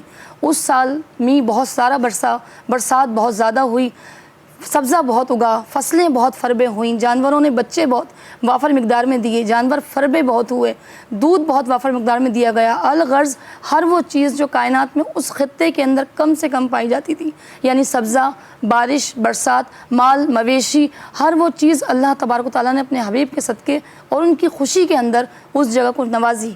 سب سے بڑا معجزہ اہل عرب کا کہ بیٹی کے پیدا ہونے کو ایک معیوب لفظ سمجھا جاتا تھا, باعث نحوست سمجھا جاتا تھا. جناب رسول خدا نے عرب کے ان لوگوں کو جو دور جہالت میں تھے, ان کی شخصیت اور ان کی مینٹیلٹی کے حساب سے, ان کی ذہنیت کے حساب سے اس دن اس سال تمام پیدا ہونے والے بچوں کو بیٹا پیدا کیا.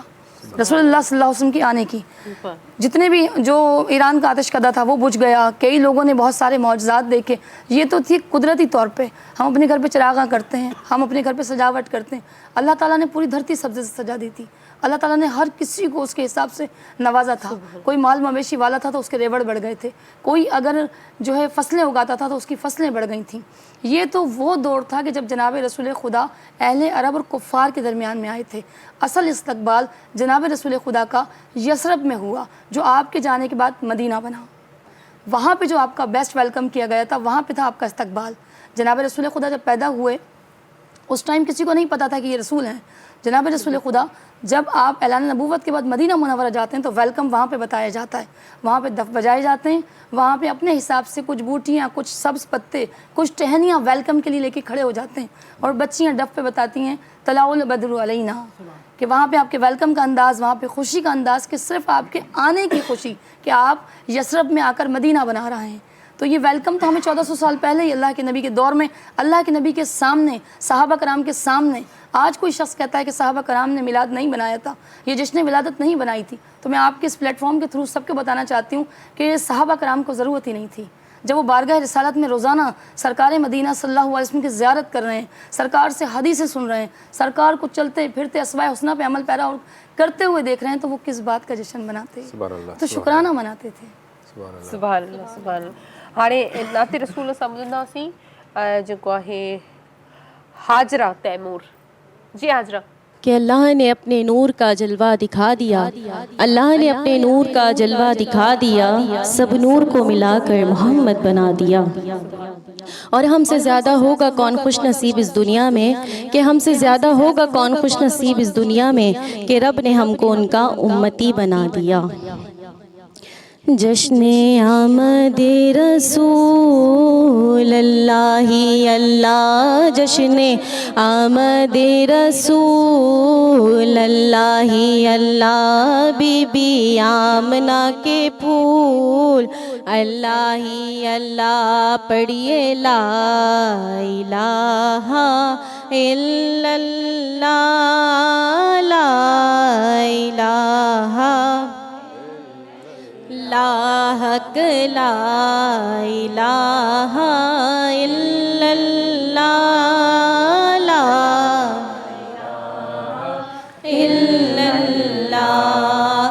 جب کہ سرکار تشریف لانے لگے, حور و غلماں بھی خوشیاں منانے لگے, ہر طرف نور کی روشنی چھا گئی, مصطفیٰ کیا ملے زندگی مل گئی, اے حلیمہ تیری گود میں آ گئے دونوں عالم کے رسول اللہ ہی اللہ, دونوں عالم کے رسول اللہ ہی اللہ, پڑھیے لا الہ الا اللہ, لا الہ الا اللہ, حق لا الہ الا اللہ, لا الہ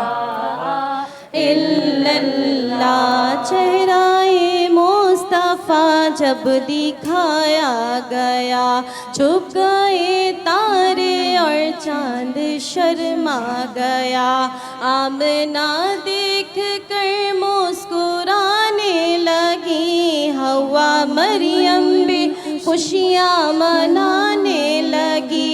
आमना बीबी सबसे ये कहने लगी, दुआ हो गई कबूल, अल्लाह ही अल्लाह दुआ हो गई कबूल, अल्लाह ही अल्लाह पढ़िए ला इलाहा इल्लल्लाह, ला इलाहा इल्लल्लाह, हक ला इलाहा इल्लल्लाह, ला इलाहा इल्लल्लाह।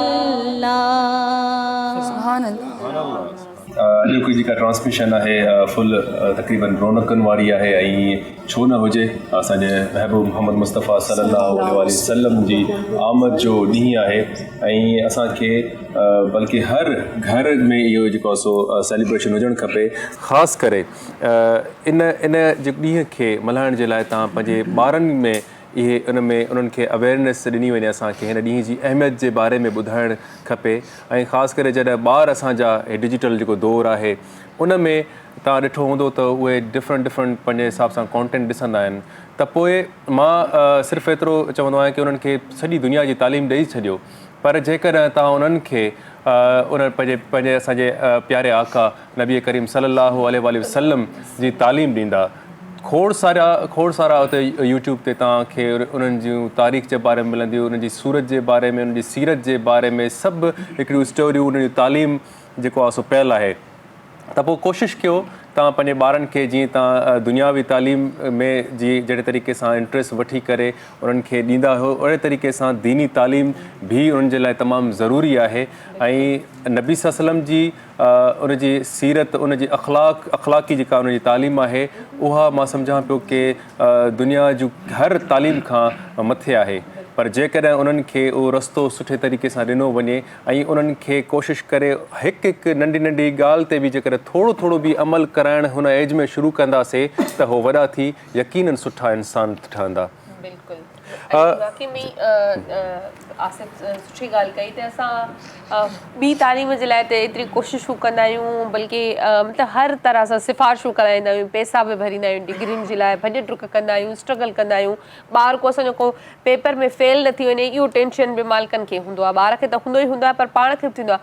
पर असां जेका असांजी असल तालीम आहे या असांजी जेका असल दुनिया आहे जॾहिं सभिनी खे पाण खे हलिणो आहे, उन जी तयारी जेको आहे घटि कंदा आहियूं, पाण बि घटि कंदा आहियूं ऐं पंहिंजे ॿारनि खे बि घटि कराईंदा आहियूं। अगरि असांजो ॿार को क़ुर पाक पढ़े थो त खोड़ सारा अहिड़ा घर आहिनि जेके मीनिंग सां गॾु क़ुर पाक ॿारनि खे पढ़ाईंदा आहिनि, त सुठी ॻाल्हि आहे, छो त ॿार खे सम्झ में त अचे ऐं जेका सूरत पढ़ां थो या क़ुर शरीफ़ चए छा थो, हुन में लिखियलु छा आहे।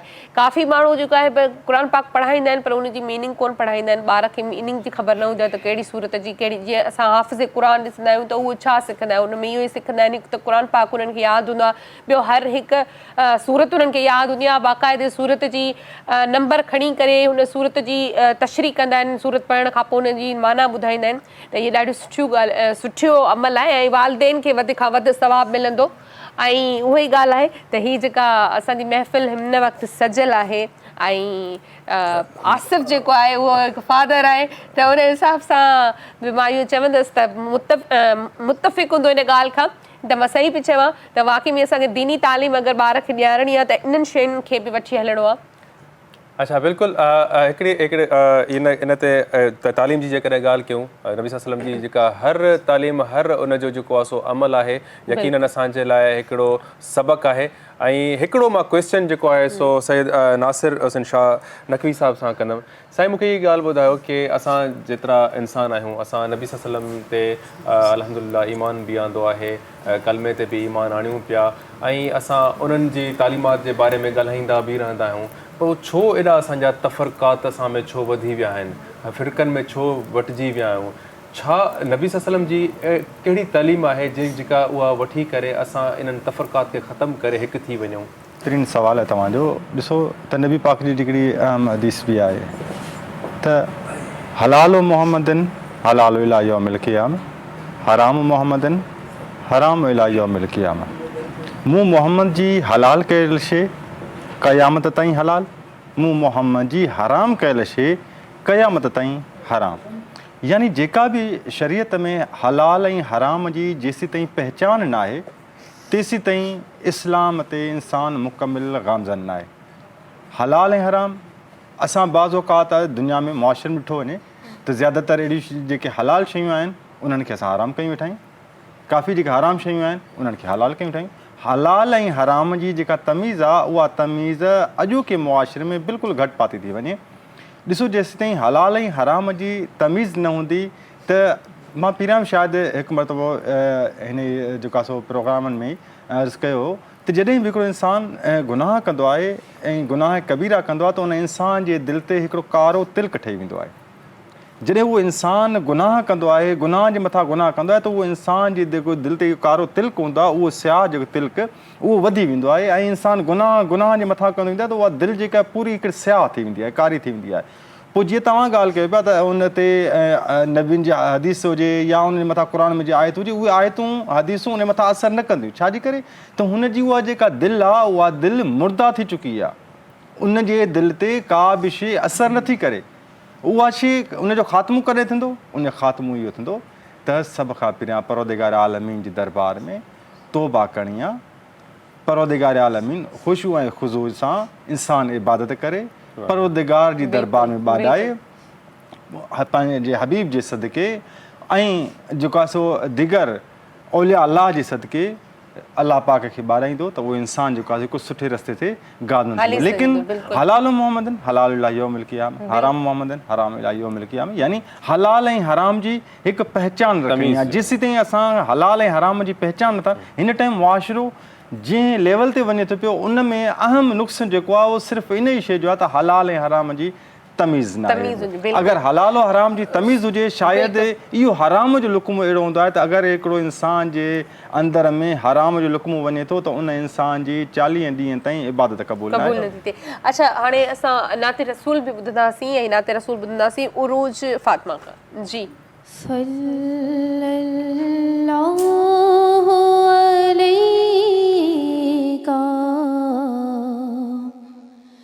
या रसूल अल्लाह वसल्लम अलैका या हबीब अल्लाह। मरहबा मरहबा मरहबा मरहबा मरहबा मरहबा मरहबा मरहबा मरहबा मरहबा मरहबा मरहबा। एक जश्न है सारे आलम पर, अब रहमत आलम आते हैं। सब जश्न तुम्हारा मनाते हैं, अब रहमत आलम आते हैं। मरहबा मरहबा मरहबा मरहबा मरहबा मरहबा। अल्लाह ने तुम्हारे लिए आका वरफ़ाना लगा ज़िक्रक है कहा। अल्लाह ने तुम्हारे लिए आका वरफ़ाना लगा ज़िक्रक है कहा। इन बारह रूफ़ों के सदक़े, इन बारह रूफ़ों के सदक़े हम जश्न तुम्हारा मनाते हैं। मरहबा मरहबा मरहबा मरहबा मरहबा मरहबा।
सुभान अल्लाह सुभान अल्लाह। ऐं इन ख़ूबसूरत महफ़िल में ब्रेक जो टाइम थियो आहे, ब्रेक ते हलंदासीं ऐं ब्रेक खां पोइ वरी ॻाल्हायूं।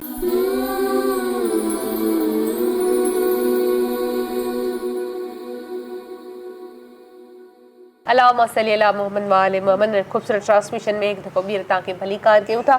अच्छा, मिसिस शाह सां वेठी है तो असां थोड़ो ग्रीन कलर के हिसाब से पूछना तो मिसिस शाह, जैसे आपने भी ग्रीन कलर पहना हुआ है आज के दिन, और हम जब बाहर मरहबा के हमारे नारे लग रहे होते हैं हुज़ूर सल्लल्लाहु अलैहि वसल्लम की शान में, तो वहाँ झंडों का कलर भी ग्रीन होता है, तो ग्रीन ही ख़ास क्यों कलर? अल्लाहुम्मा सल्ली अला मोहम्मद व आले मोहम्मद। मैं आपकी बात का जवाब पहले इस चीज़ से दूँ कि अल्लाह तबारक व तआला ने अपनी पूरी कायनात को सब्ज़े से सजाया है। बिल्कुल। ग्रीन कलर के अंदर अल्लाह ने ग्रो रखा है, बरकत रखी है अल्लाह ने।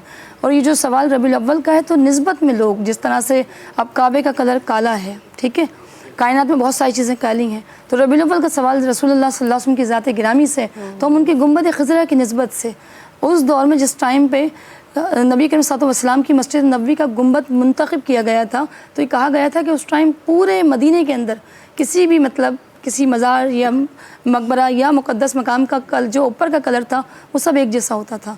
तो मुनफरिद करने के लिए उस वक्त के बादशाहों ने, उस वक्त के आलिमों ने कि रसूलुल्लाह सल्लल्लाहु अलैहि वसल्लम की ज़ात गिरामी की जो मस्जिद हो, मस्जिद नबवी, वो दूर से मतलब गुंबद खज़रा अलग हो।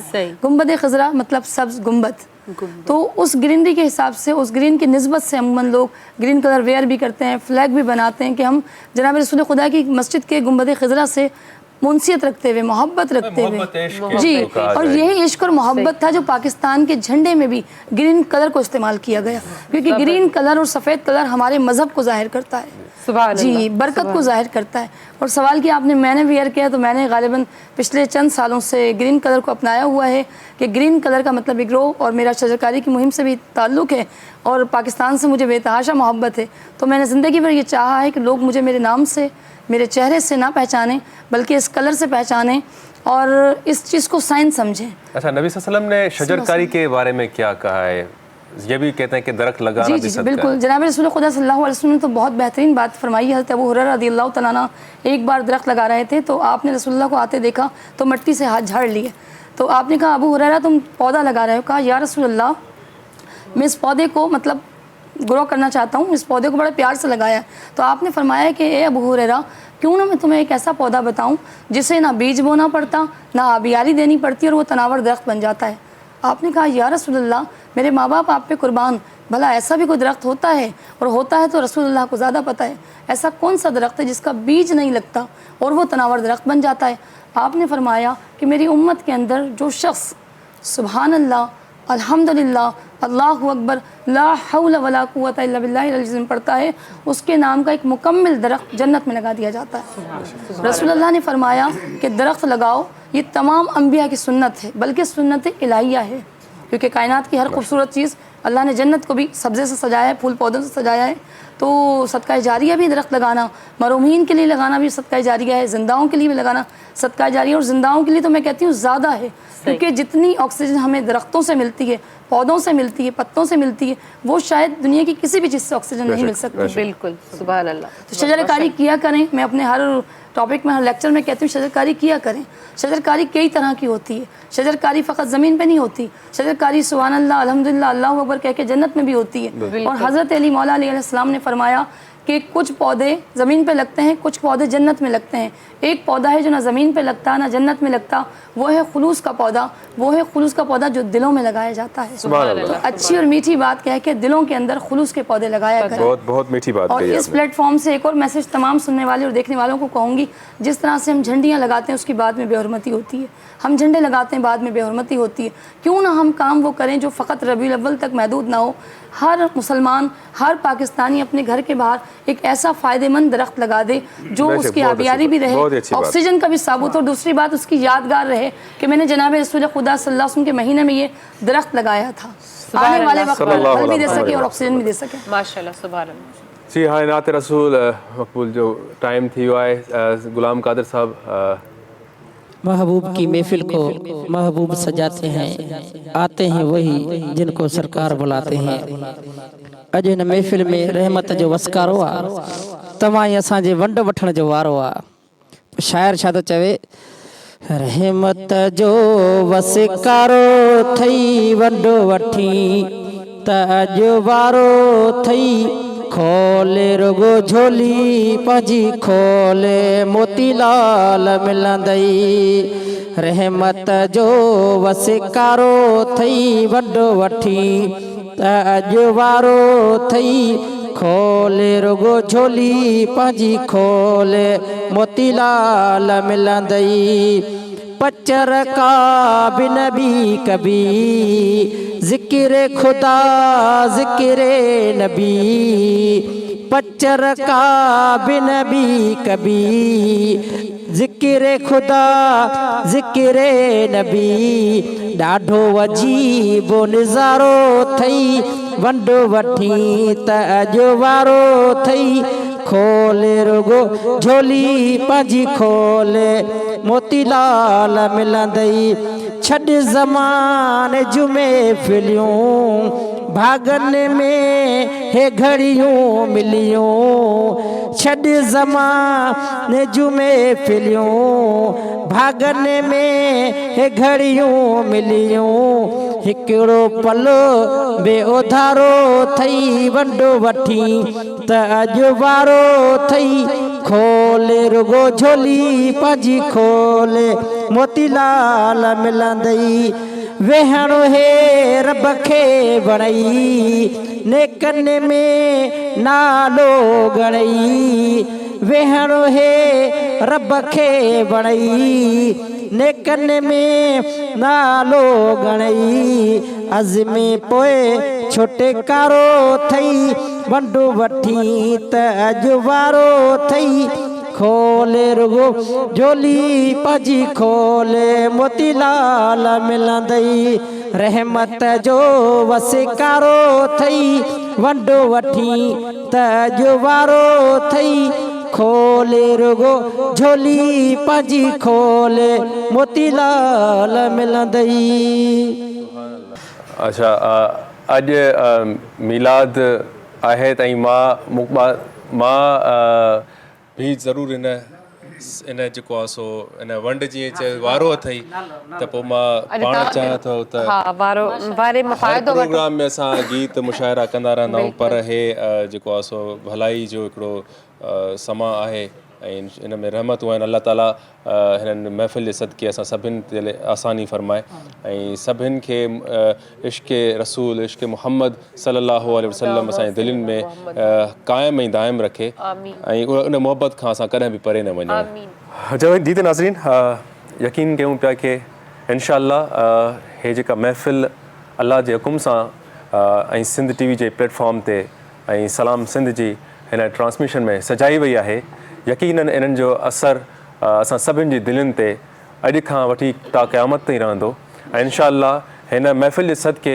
तमामु हिते जेके वेठल आहिनि ऐं जेके तमामु ॾिसंदड़ आहिनि उन्हनि जा अल्लाह ताला जेके आहे सो उन्हनि में उन्हनि जी ज़िंदगियुनि में उन्हनि जी सिहत में बरक़ात विझंदो ऐं अल्लाह ताला हर मुसीबत में सभिनि खे बिल्कुलु बचाईंदो ऐं बेशक ऐं उहो ई निगहबान आहे ऐं वरी सां चवंदुमि इश्क़ रसूल अल्लाह ताला सभिनि जे दिलि में सलामत रखे ऐं इन ई दुआ सां गॾु असां तव्हां खां अॼोकी महफ़िल मां इजाज़त था घुरूं इंशाअल्लाह वरी मुलाक़ात थींदी या नबी सलाम अलैका या रसूल सलाम अलैका या हबीब सलाम अलैका या लवातुल्लाह अलैका पढ़िए या नबी सलाम अलैका या रसूल सलाम अलैका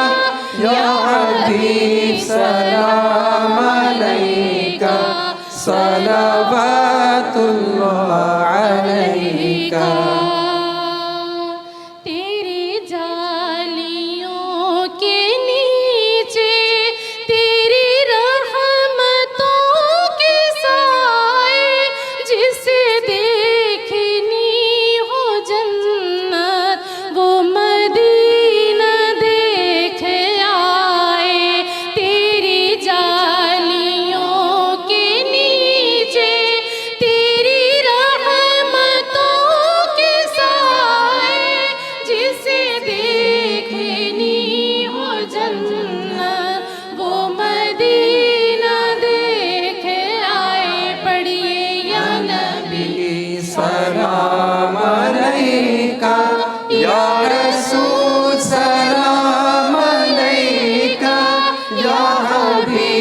सलाम अलैका सलावातुल्लाह अलैका। जाने कर काफी सहारा ले लिया है दर्द तुम्हारा, खल्क के वारिस खुदारा लो सलाम अब तो हमारा। जाने कर काफी सहारा ले लिया है दर्द तुम्हारा, खल्क के वारिस खुदारा लो सलाम अब तो हमारा। पढ़िए या नबी सलाम अलैका या रसूल सलाम अलैका या हबीब सलाम